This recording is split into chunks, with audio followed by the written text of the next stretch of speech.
നമസ്കാരം. കൂടിക്കാഴ്ചയിൽ നിന്ന് നമ്മളോടൊപ്പം ബി.ജെ.പിയുടെ സംസ്ഥാന അധ്യക്ഷൻ ശ്രീ രാജീവ് ചന്ദ്രശേഖറാണ്. ശ്രീ രാജീവ് ചന്ദ്രശേഖർ, ഈ വരുന്ന അസംബ്ലി തെരഞ്ഞെടുപ്പിൽ ബി.ജെ.പിയുടെ എൻ.ഡി.എയുടെ മുന്നണി പോരാളി അല്ലെങ്കിൽ അതിൻ്റെ അമരക്കാരൻ മാത്രമല്ല, അഭിമാന പോരാട്ടം നടക്കുന്ന നേമം കോൺസ്റ്റിറ്റ്യുവൻസിയിൽ ബി.ജെ.പിയുടെ സ്ഥാനാർത്ഥി കൂടിയാണ്. അദ്ദേഹം നമ്മളോട് സംസാരിക്കുന്നു സമകാലീന രാഷ്ട്രീയത്തെക്കുറിച്ച്, ഈ തെരഞ്ഞെടുപ്പിൻ്റെ ചൂടിനെക്കുറിച്ച്. നമസ്കാരം സർ. നമസ്കാരം സാർ. വളരെ അധികം വലിയ ചൂടാണ് പുറത്ത്, ഭയങ്കര ചൂടാണ് അല്ലേ? കാലാവസ്ഥ വളരെ മോശമാണ്. രാഷ്ട്രീയ ചൂടും രാഷ്ട്രീയ ചൂട്. ഞാൻ ഈ രാഷ്ട്രീയ ചൂടിന്റെ കാര്യം അങ്ങോട്ട് ചോദിക്കുക. ഇത് മറ്റേത് പ്രതികൂലമാണ് തീർച്ചയായിട്ടും പ്രചരണം നടത്തുന്നതിനൊക്കെ. പക്ഷേ ഈ രാഷ്ട്രീയ ചൂട് ബി.ജെ.പിയെ സംബന്ധിച്ചിടത്തോളം എത്രത്തോളം ഫേവറബിൾ ആയിട്ട് വരുന്നു എന്നുള്ളതാണ് താങ്കളുടെ ഒരു അസസ്മെന്റ്. അല്ല, ഇത് ഈ ജനങ്ങളുടെ ഒരു എന്താ പറയാ, അവരുടെ ഒരു മൈൻഡ് സെറ്റും അഭിപ്രായം ഞങ്ങൾക്ക് അനുകൂലമായി വരുന്നു എന്നാണ് ഞാൻ മനസ്സിലാക്കുന്നത്. അത് അങ്ങനെ മാത്രമല്ല, CPM-ഉം കോൺഗ്രസ് ചെയ്യുന്ന ഇപ്പോൾ അവരുടെ ഒരു ബിഹേവിയർ കാണുമ്പോൾ അവർക്കും ഒരു ഭയം വന്നിട്ടുണ്ടെന്ന് അത് കൃത്യമായി നമുക്ക് എല്ലാവർക്കും മനസ്സിലാക്കാൻ കഴിയും. കഴിഞ്ഞ 4 ദിവസം മുമ്പേ അവർ തുടങ്ങിയ ഒരു പ്രചരണം, കോൺഗ്രസ് പറഞ്ഞു CPM ആണ് BJP-ന്റെ ബി ടീം, പിന്നെ CPM-ന്റെ മുഖ്യമന്ത്രി ഓടിച്ചാടി വന്ന് പറഞ്ഞു അല്ല രാഹുൽ ഗാന്ധിയാണ് BJP-ന്റെ ബി ടീം. അപ്പോൾ രണ്ടുപേരും സമ്മതിക്കുന്നത് BJP A ടീമാണ്, മറ്റൊരാണ് ബി ടീം. അതൊന്ന്. രണ്ടാമത്തെ പിന്നെ പേഴ്സണൽ അറ്റാക്ക് തുടങ്ങുന്നു.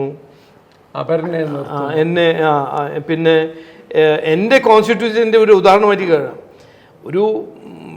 ഒരു സ്ട്രോങ് ആയ ഒരു സഖാവ് ശിവൻകുട്ടിജി മന്ത്രിയാണ്, 10-15 കൊല്ലം MLA ആയ ഒരു വ്യക്തി, മേയറായിരുന്നു. ഇനിയിപ്പോൾ മത്സരിക്കാനും പേടിച്ച് എൻ്റെ പേരിലൊരു സ്ഥാനാർത്ഥിനെ വെക്കുന്നു. അതും CPM-ന്റെ സ്ഥാനാർത്ഥിയാണ്. അപ്പം ഇതെല്ലാം കാണുമ്പോൾ, പിന്നെ കോൺഗ്രസിൻ്റെ ഈ പ്രചരണം എല്ലാം കാണുമ്പോൾ ഒരു ഫാക്റ്റ് ക്ലിയർ ആണ്. അത് ഞാൻ പറഞ്ഞ ഫാക്റ്റ് അല്ല, ഞാൻ കണ്ടുപിടിച്ച ഫാക്റ്റ് ഒന്നല്ല, ജനങ്ങൾ മനസ്സിലാക്കുന്ന ഫാക്റ്റ്. ഈ ഇലക്ഷനിൽ വലിയ മാറ്റം ജനങ്ങൾ കൊണ്ടുവരും. ഇത് ജനങ്ങൾ തീരുമാനിച്ചു കഴിഞ്ഞു. നമുക്ക് ഇതുപോലെ തന്നെ പോവാൻ കഴിയില്ല. ഈ LDF-ഉം UDF-ന്റെ ഒരു രാഷ്ട്രീയം, വിവാദ രാഷ്ട്രീയം, അഴിമതി രാഷ്ട്രീയം, ശബരിമല കൊള്ള രാഷ്ട്രീയം നമുക്ക് വേണ്ട എന്ന് ജനങ്ങൾ തീരുമാനിച്ചു കഴിഞ്ഞു. നമുക്കൊരു മാറ്റം വേണം, എന്തെങ്കിലും ഒരു ഫ്രഷ് ആയിട്ട് പുതിയത് നമുക്ക് കിട്ടണം എന്ന് ജനങ്ങളുടെ ആഗ്രഹം കാണുമ്പോൾ, കേൾക്കുമ്പോൾ CPM-നും കോൺഗ്രസിനും ഒരു ഭയം വന്നിട്ടുണ്ട്. അതുകൊണ്ട് വരാൻ പോകുന്ന 10-12 ദിവസം അവർ ശ്രദ്ധ തിരിക്കാൻ ശ്രമിക്കും, പരമാവധി ശ്രമിക്കും, 100% ശ്രമിക്കും. വികസനം വിട്ട് എന്തെങ്കിലും ചർച്ച ചെയ്യാൻ അവർ ശ്രദ്ധ തിരിക്കാൻ ഒരു ശ്രമം നടക്കും. അതാണ് അവരുടെ കയ്യിലുള്ള ഒരു പൊളിറ്റിക്കൽ തന്ത്രം. അത് മാത്രമേ ഉള്ളൂ, വേറെ ഒന്നും അവർക്ക് ചെയ്യാനുമില്ല, പറയാനുമില്ല. അങ്ങ് പറഞ്ഞ പോലെ വളരെ കറക്റ്റാണ്. വളരെ വർഷങ്ങൾ മുമ്പ് കേരളത്തിൽ ബൈപോളാർ പൊളിറ്റിക്സ് ആണ് ഉള്ളത്. അതിൽ നിന്ന് മാറി മൂന്നാം ശക്തിയായിട്ട് ഉയർന്നു വരാൻ BJPക്ക് ഒത്തിരി ദൂരം മുന്നോട്ട് പോകേണ്ടി വരുമെന്ന് പറഞ്ഞ അടൽ ബിഹാരി വാജ്പേയി. അദ്ദേഹം തിരുവനന്തപുരത്ത് ആ പത്രസമ്മേളനം നടത്തുമ്പോൾ ഒരു വിദ്യാർത്ഥി എന്ന നിലയിൽ ഞാൻ ഉണ്ടായിരുന്നു. ആ ഒരു ടൈം കഴിഞ്ഞു.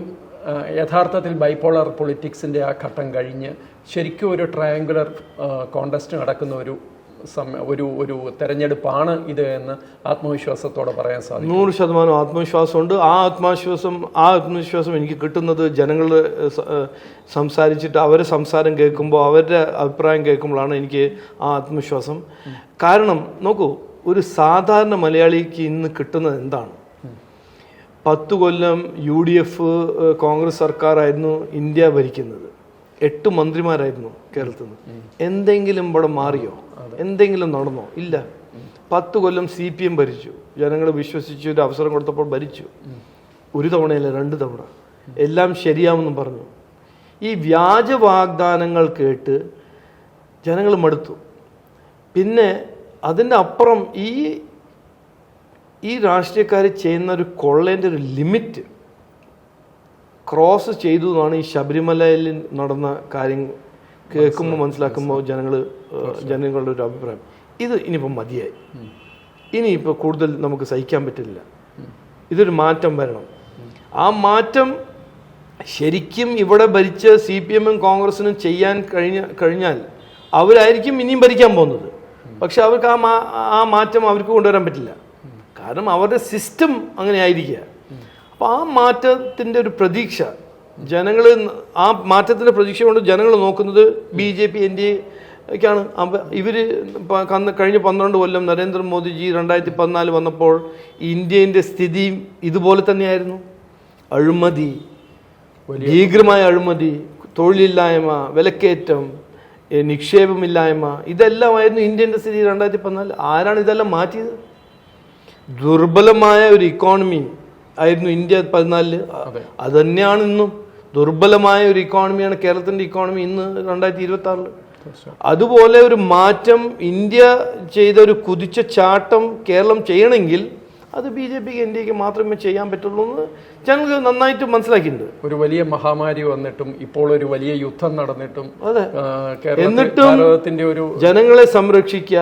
ഇന്നും 1 കോടി മിഡിൽ ഈസ്റ്റിൽ താമസിക്കുന്ന 1 കോടി ഇന്ത്യൻസിനെ സംരക്ഷിക്കാൻ ആരാണ് ചെയ്യാൻ പോകുന്നത്? നരേന്ദ്രമോദിജി അല്ലേ. അദ്ദേഹം എല്ലാവരും വിളിക്കുന്നു, നമ്മുടെ നാട്ടുകാരെ, നമ്മുടെ ഇന്ത്യൻസിനെ, ഭാരതീയനെ നിങ്ങൾ ഒന്ന് പ്രൊട്ടക്റ്റ് ചെയ്യണമെന്ന് അദ്ദേഹം ആഗ്രഹിക്കുന്നു. അത് ചെയ്യുന്നു. ഈ ഒരു തെരഞ്ഞെടുപ്പിൻ്റെ പ്രചരണത്തിൻ്റെ ഒരു ഘട്ടം കഴിഞ്ഞു, നമ്മളൊരു അവസാന ഘട്ടത്തിലേക്ക് കടക്കുകയാണ്.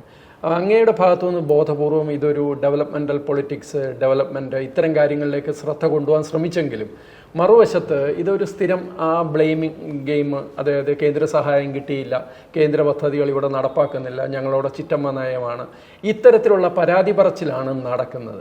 അങ്ങനെയൊന്നും അല്ല എന്ന് ജനങ്ങളെ കൺവിൻസ് ചെയ്യാൻ BJPക്ക് സാധിച്ചിട്ടുണ്ട്. കാരണം ഇത് നോക്കൂ, 10 കൊല്ലം ഭരിച്ചല്ലേ ഇവര്. 6 കൊല്ലം 6 ലക്ഷം കോടിയാണ് കടം. ഇതാരാ കടം ഉണ്ടാക്കിയത്? ഇവരല്ലേ. അപ്പോൾ ഇന്ന് നാടിൻ്റെ സ്ഥിതി, നാടിൻ്റെ ഇക്കോണമിൻ്റെ സ്ഥിതിൻ്റെ ഏറ്റവും പ്രധാനപ്പെട്ട കാരണമാണ് LDFൻ്റെ ഇക്കണോമിക് മിസ്മാനേജ്മെൻറ്റ്. അപ്പോൾ ഇതെല്ലാം ചെയ്ത് നശിപ്പിക്കുന്ന സ്ഥിതിയിൽ എന്തെങ്കിലും പറയണ്ടേ? ഇത് ഞാൻ നശിപ്പിച്ചു എന്ന് ബഹുമാനപ്പെട്ട മുഖ്യമന്ത്രിക്ക് പറയാൻ പറ്റില്ലല്ലോ, ക്രെഡിബിലിറ്റി ഉണ്ടാവില്ല. അപ്പോൾ എന്താണ് ഒരു ഓപ്ഷൻ? കേന്ദ്ര സർക്കാർ. നോക്ക്, ഞാൻ ഇവിടെ പറയാൻ ആഗ്രഹിക്കുന്നത്, ഞാൻ അതിന് മുമ്പും പറഞ്ഞിട്ടുണ്ട്, അങ്ങനെയാണെങ്കിൽ, അദ്ദേഹം അങ്ങനെ വിശ്വസിക്കുന്നുണ്ടെങ്കിൽ, ഞാനൊരു ചാലഞ്ചായിട്ട് പറയുന്നു, ഒരു മണിക്കൂറിൻ്റെ ഡിബേറ്റ് നമുക്ക് ചെയ്യാം, മാധ്യമത്തിൻ്റെ മുമ്പിൽ നമുക്ക് ചെയ്യാം. താങ്കൾ നിങ്ങളുടെ ഫാക്ട്സ് എല്ലാം കൊണ്ടുവരുമോ? എവിടെയാണ് കേന്ദ്ര സർക്കാർ നിങ്ങളെ സഹായിക്കാത്തത്? എൻ്റെ അടുത്ത് ഫാക്ട്സ് ഉണ്ട്. എത്ര കേന്ദ്ര സർക്കാർ സഹായിച്ചു? നിങ്ങൾ ചെയ്ത തെറ്റ് എന്താണെന്ന് ഞാൻ മുമ്പോട്ട് വയ്ക്കാം. ഒരു മറുപടി ഉണ്ടായില്ല ഇതുവരെ. ഇല്ല, ചെയ്യില്ല. അതിന് ധൈര്യം ഉണ്ടാവണ്ടേ, അതിനൊരു ആത്മവിശ്വാസം ഉണ്ടാവണ്ടേ. ഞാൻ പറഞ്ഞത് സത്യമാണെന്ന്. നുണ പറഞ്ഞാൽ അതിനെക്കുറിച്ച് ഡിബേറ്റ് ചെയ്യാൻ ആർക്കെങ്കിലും ധൈര്യം ഉണ്ടാവില്ല, അത് ചെയ്യില്ല. അപ്പോൾ ഇത് ഒരു പച്ചക്കള്ളമാണ്, ഒരു പ്രചരണമാണ്. എൻ്റെ കഴിവില്ലായ്മ എന്നെ എങ്ങനെയെങ്കിലും ഒളിപ്പിക്കാൻ ഞാൻ എന്താ ചെയ്യേണ്ടത്? നിങ്ങൾ കഴിയില്ല, നിങ്ങളാണ് ചെയ്തത്, ഞാൻ ഭയങ്കര സൂപ്പർമാനാണ്, എല്ലാം ശരിയാവുമെന്ന് പറഞ്ഞു നടക്കുന്ന, വാഗ്ദാനം കൊടുത്ത് പറഞ്ഞു നടക്കുന്ന ആളാണ്, എനിക്ക് ഒന്നും ചെയ്യാൻ കഴിയാത്ത സമയത്ത് ഞാൻ പറയും, കാരണം നിങ്ങളാണ്.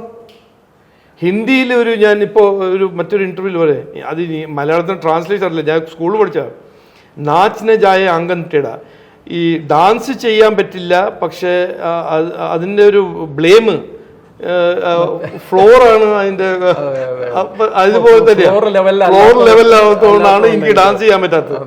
അങ്ങനെ ഇവിടെ ഞാൻ സർക്കാർ നടത്തുന്നു, ഞാനാണ് മുഖ്യമന്ത്രി, ഞാനാണ് എല്ലാം ശരിയാവുമെന്ന് വാഗ്ദാനം കൊടുത്തത്. എനിക്ക് നടത്താത്ത സമയത്ത് എനിക്ക് ചെയ്യാനൊന്നും കഴിയില്ല, ഞാൻ BJP NDAനെ ബ്ലെയിം ചെയ്യുന്നു. മറ്റ് സ്റ്റേറ്റ്സ് എന്താ ബ്ലെയിം ചെയ്യാത്തത്? ഇതെന്താണ് കേരളത്തിന് മാത്രം? കേരളത്തിന് തൊട്ടടുത്തല്ലേ തമിഴ്നാട്, അവിടെയും BJP സർക്കാരില്ലല്ലോ, അവരൊന്നും പറഞ്ഞല്ലോ.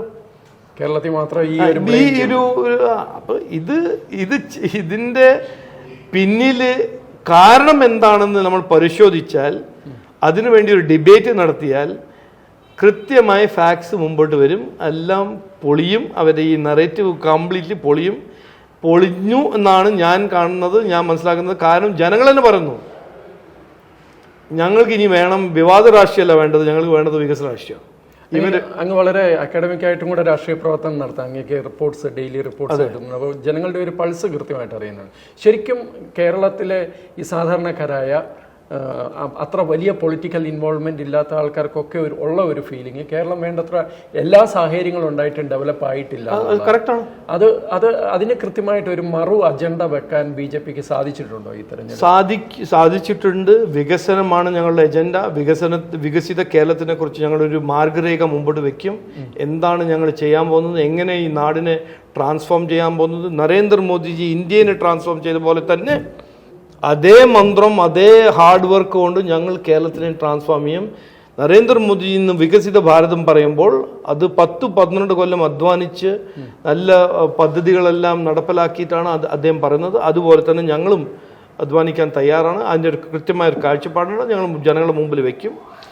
മറുവശത്ത് 10 വർഷത്തിന് ശേഷം അധികാരത്തിലേക്ക് തിരിച്ചു വരാനുള്ള അത്യാഗ്രഹവുമായി നിൽക്കുന്ന UDF ആണുള്ളത്.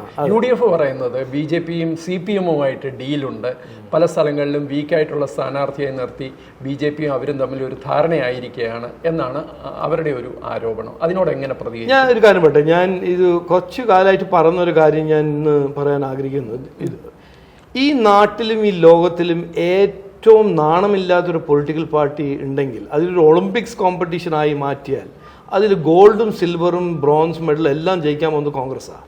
എന്തുകൊണ്ടാണ്? അവർ ഈ നോണ പറയാൻ നമ്പർ 1 പാർട്ടിയാണ്. എന്തും പറയും. ഒരു തെളിവോ ഒന്നും ആവശ്യമില്ല, വെറുതെ പറയാം. എന്തിനു പറയുന്നതെന്നാണ് നമ്മൾ ചോദിക്കേണ്ടത്. ഇതിൽ നടക്കുന്നത് എന്താണ്? ഒന്ന്, അവർക്കറിയാം അവരൊരു 40-45 സീറ്റിൽ സ്റ്റക്കായി പോവുകയാണ്. ഒന്ന്. രണ്ടാമത്തത്, അവർ മനസ്സിലാക്കുന്നത് എങ്ങനെയെങ്കിലും ഈ മുസ്ലിം വോട്ട് കൺസോളിഡേറ്റ് ചെയ്യണം. UDFന് 100% പിന്തുണ മുസ്ലിം വോട്ട് തരണം. അതെങ്ങനെയാണ് ചെയ്യാൻ പോകുന്നത്? LDFന് കിട്ടുന്ന മുസ്ലിം വോട്ടോട് അവർ പറയാണ് LDFന് കൊടുക്കരുത്, കാരണം LDF BJPന്റെ ഒപ്പമാണ്. അതാണ് അതിന്റെ പിന്നിലെ സ്റ്റോറി. അത് എന്തുകൊണ്ട് ഞാൻ പറയുന്നു അങ്ങനെ? എന്താണ് എനിക്ക് എൻ്റെ കോൺഫിഡൻസ്? ഇത് തന്നെയാണ് തെലങ്കാനയിൽ അവർ നടപ്പിലാക്കിയത്. തെലങ്കാനയിൽ BRSന്റെ ആന്റി ഇൻകംബൻസി വോട്ട് BJPക്ക് വരുമ്പോൾ BRSന്റെ വോട്ട് ഷിഫ്റ്റ് ചെയ്യാൻ കോൺഗ്രസ് നടത്തിയ പ്രചരണം എലക്ഷൻ്റെ കൃത്യമായ ഒരു മാസം മുമ്പ് എന്തായിരുന്നു? BRS BJP തമ്മിൽ ഒരു അണ്ടർസ്റ്റാൻഡിങ്ങിലുണ്ട്. ഓൺ ബ്ലോക്ക് BRSന്റെ 100% മുസ്ലിം വോട്ട് ഷിഫ്റ്റ് ആയിട്ട് കോൺഗ്രസിന് പോയി. ഇത് ഐറണി ഒന്ന് നോക്കൂ. തെലങ്കാനയുടെ ഫോർമേഷന്റെ ഒപ്പോസ് ചെയ്ത പൊളിറ്റിക്കൽ പാർട്ടിയാണ് കോൺഗ്രസ് പാർട്ടി. തെലങ്കാന ഉണ്ടാക്കാൻ പാടില്ല. ഇന്ന് തെലങ്കാന ഭരിക്കുന്ന പാർട്ടിയാണ് കോൺഗ്രസ് പാർട്ടി. എങ്ങനെ? ഈ നുണ പറഞ്ഞിട്ട് ന്യൂനപക്ഷങ്ങളെ ഒരു ഭീതിയിൽ ആഴ്ത്തുകയാണ്. അതാണ് ഇവിടെ നടക്കുന്നത്.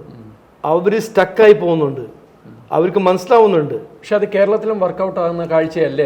ആവില്ല. കാരണം SDPI പിൻവലിക്കുന്നു, അത്തരം ചില അതല്ല, അത് കറക്റ്റാണ്. മുസ്ലിം ലീഗ്, ജമാഅത്തെ ഇസ്ലാമി, SDPI തമ്മിലൊരു അന്തർധാരണയുണ്ടെന്ന് എല്ലാവർക്കും അറിയാം. അത് അവർ ഈ തവണ മുസ്ലിം വോട്ട് ഡിവൈഡ് ചെയ്യേണ്ട എന്നെല്ലാം അവർ ചെയ്യുന്നുണ്ട്, തന്ത്രം ചെയ്യുന്നുണ്ട്.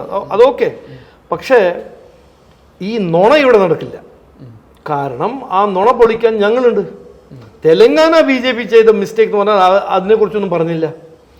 ഞങ്ങൾ മാർച്ച് 7 മുതൽ ഇത്രയും പ്രതീക്ഷിച്ചിട്ടുണ്ടാവില്ല അവർ. ഓക്കെ, അതിന്റെ ഇഫക്റ്റ് നമുക്കിപ്പോൾ പഠിക്കാനല്ലോ, അത് നടന്ന ഹിസ്റ്റോറിക്കൽ ഫാക്റ്റ് ആണല്ലോ. ഞങ്ങൾ മാർച്ച് 7 മുതൽ ഒരു ക്യാമ്പയിൻ തുടങ്ങിയത് LDF UDF രണ്ടല്ല ഒന്നാണ്. അത് ഞങ്ങൾ തുടങ്ങിയതാണ്. അത് എങ്ങനെയാണ് ഞങ്ങൾ പറഞ്ഞത്? ഓരോരോ കാര്യങ്ങൾ നിങ്ങൾ നോക്കിയാൽ, ശബരിമലയാണോ, അഴിമതിയാണോ, പ്രീണനം, ജമാഅത്തെ ഇസ്ലാമിൻ്റെ ഒപ്പം രാഷ്ട്രീയമാണോ, രണ്ടുപേരും ഒന്നാണ്. ജമാഅത്തെ ഇസ്ലാമിൻ്റെ ഒപ്പമല്ലേ രാഷ്ട്രീയം CPM ചെയ്തത് എത്ര കൊല്ലം? അതെ. ഇന്ന് കോൺഗ്രസ് ചെയ്യുന്നു. ഇപ്പോഴും അതിർത്തി കടന്നാൽ കോൺഗ്രസ് ചെയ്യുന്നു. ഇപ്പോൾ ശബരിമല കൊള്ളക്കാരൻ ദല്ലാൽ ഉണ്ണികൃഷ്ണൻ പോറ്റി ആരുടെ വീട്ടിലാണ് കയറിയത്? സോണിയാഗാന്ധിൻ്റെ വീട്ടിൽ കയറി, പിണറായി വിജയൻ്റെ വീട്ടിൽ കയറി. അപ്പോൾ ഈ രണ്ട് പാർട്ടീസ്, ഇതാണ് ഐറണി. 27 സംസ്ഥാനത്തിലും 8 യൂണിയൻ ടെറിട്ടറീസിലും ഫോർമൽ പൊളിറ്റിക്കൽ അലയൻസാണ് കോൺഗ്രസും CPM-നും. എന്നിട്ട് അവരാണ് പറഞ്ഞത് ഞങ്ങളാണ് A ടീം, അവരാണ് B ടീം. തൊട്ടടുത്ത് തമിഴ്നാട്ടിൽ നടക്കുന്ന ഇലക്ഷൻ, ഇപ്പൊ നടക്കുന്ന ഇലക്ഷനിൽ ഒരു മുന്നണിയുടെ ഭാഗം ആരാണ്? CPM-ഉം കോൺഗ്രസ്. അപ്പൊ ഇവിടെ ഈ നാടകം എന്തിനാണ്? ഈ ചെയ്യുന്നൊരു നാടകം. കോൺഗ്രസ് ഒരു ദിവസം പറയുന്നത് BJP CPM-ന്റെ പാർട്ട്ണറാണ്, പിറ്റേ ദിവസം CPM-ന്റെ മുഖ്യമന്ത്രി ഓൺ ക്യൂ പറയുന്നു രാഹുൽ ഗാന്ധി BJP-ന്റെ B ടീമാണ്. എന്തുകൊണ്ട് പറയുന്നു? ഇതൊന്ന് ജനങ്ങളെ ശ്രദ്ധ തിരിക്കാൻ, രണ്ടാമത്തത് മുസ്ലിം വോട്ടിൻ്റെ ഒരു ബാറ്റിൽ, മൂന്നാമത്തത് രണ്ടുപേരും ഭയപ്പെടുത്തി അവരൊരു ഫിയർ കോംപ്ലക്സിലാണ്. എങ്ങനെയെങ്കിലും ഈ വികസിത കേരളത്തിന് ഈ നെറേറ്റീവ് മാറ്റി BJP ഒരു CPM ബി ടീമാണ്, അല്ലെങ്കിൽ CPM ഒരു BJP ബി ടീമാണ്, കോൺഗ്രസ് BJP ബി ടീമാണ്, ഒരു നെറേറ്റീവ് 10 ദിവസം ആ നെറേറ്റീവ് സെറ്റ് ചെയ്യാൻ ഒരു ശ്രമം. മീഡിയ പിന്നെ അതിൻ്റെ പിന്നിൽ പോകുന്നതാണ് അവരൊരു പ്രതീക്ഷ.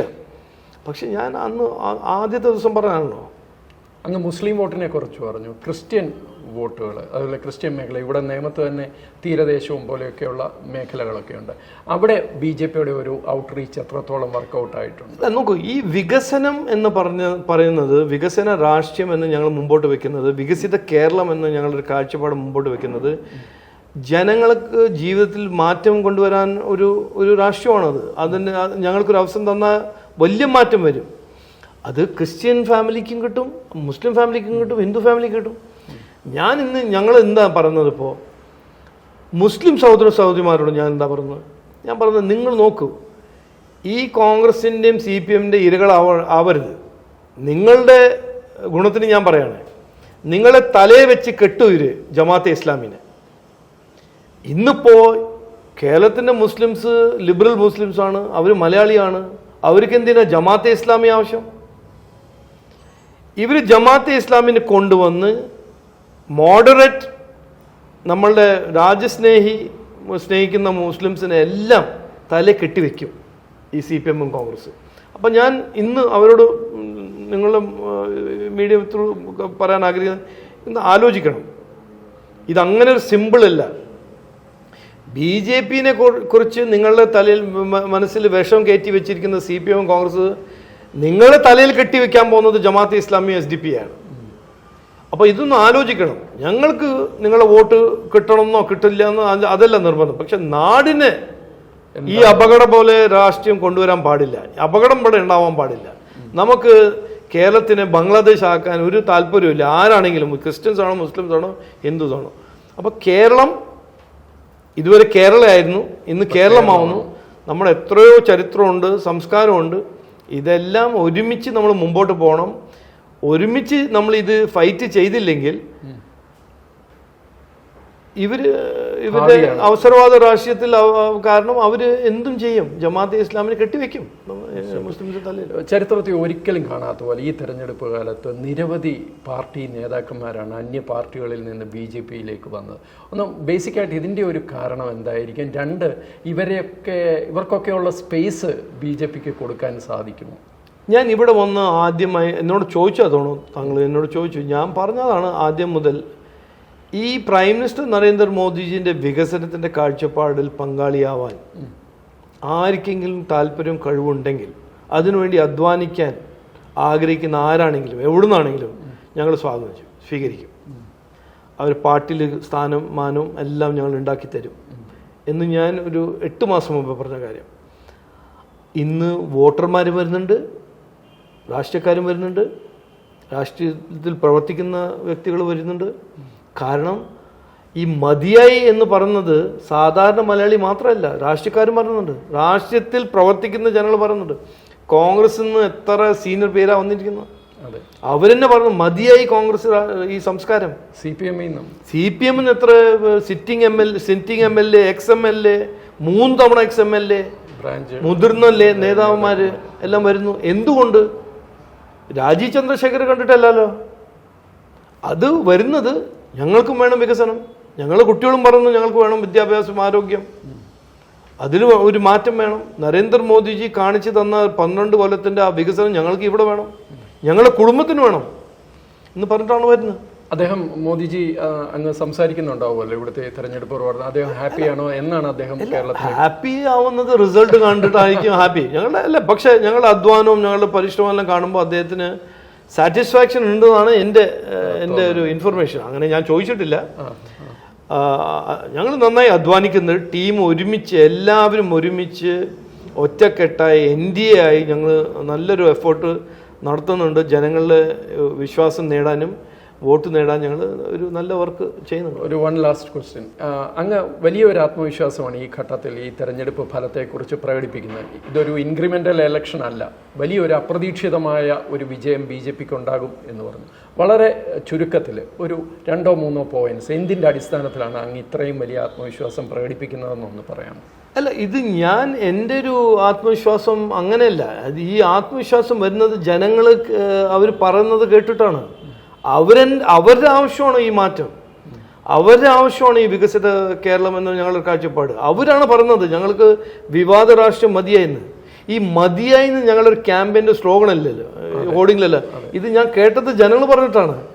ആ മതിയായി എന്ന് കേട്ടപ്പോഴാണ് ഞാൻ നമ്മുടെ കമ്മ്യൂണിക്കേഷനോട് ആൾക്കാരോട് പറഞ്ഞത്, ഇതല്ലേ നമ്മൾ പറയേണ്ടത്, ഇതാണ് ജനങ്ങളുടെ മനസ്സിൽ മതിയായി എന്ന് പറയുമ്പോൾ. അപ്പോൾ നോക്ക്, എൻ്റെ ആത്മവിശ്വാസം കേരളത്തിൽ ആരാണെങ്കിലും, മലയാളി എവിടുന്നാണെങ്കിലും, നോർത്ത് സൗത്ത് സെൻട്രൽ ട്രാവൻകോർ എവിടുന്നാണെങ്കിലും, അവർക്ക് എല്ലാവർക്കും ഒരു ആഗ്രഹമുണ്ട്, ഒരു നല്ല ഭാവി, കുട്ടികൾക്ക് നല്ല ഭാവി, തൊഴിലവസരങ്ങൾ, ജീവിക്കാൻ ഒരു എന്താ പറയുക, ഒരു ഒരു ഒരു അവസരം, നന്നായി ജീവിക്കാൻ ഒരു അവസരം, നല്ലൊരു സർക്കാർ, അഴിമതിയില്ലാത്ത സർക്കാർ.